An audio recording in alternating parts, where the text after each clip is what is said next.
ഇപ്പോൾ Thiruvananthapuram mayor V Rajesh മാധ്യമങ്ങളെ കാണുന്നുണ്ട്. അതിലേക്ക് അപ്പോൾ പിന്നെ അതിനെന്തെങ്കിലുമൊക്കെ ഇളവ് കിട്ടുന്നതിൽ തെറ്റില്ല.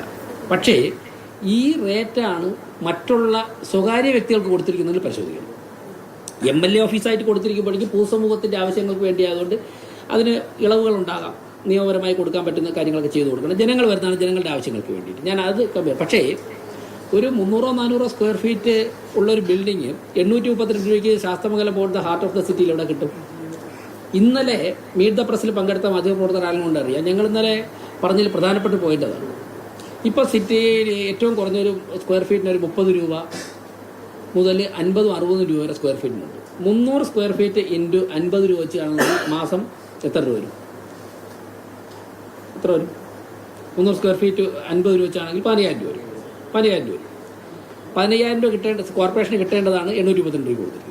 ഞാൻ MLA ഓഫീസായിട്ട് കമ്പയർ ചെയ്യുകയല്ല. നിങ്ങൾ അങ്ങനെ വാർത്ത കൊടുക്കരുത്. ഒരു സ്വകാര്യ വ്യക്തിക്കും ഈ റേറ്റിലാണ് കൊടുത്തിരിക്കുന്നതെന്നുണ്ടെങ്കിൽ അപ്പോൾ നമുക്ക് ഞാൻ വേറെ പോയിന്റോട്ടാണ് ഇപ്പോൾ പറയുന്നത്. കോർപ്പറേറ്റിലെ 100 കണക്കിന് ബിൽഡിംഗ് കൊടുത്തിരിക്കുന്ന തുക പരിശോധിക്കേണ്ടി വരുമെന്നാണ് ഈ വാർത്ത വ്യക്തമാക്കുന്നത്. നിലവിൽ ഇപ്പോൾ നിൽക്കുന്ന ഓഫീസ് വിവാദത്തിൽ പ്രതികരിക്കുകയായിരുന്നു തിരുവനന്തപുരം മേയറായ വി രാജേഷ്.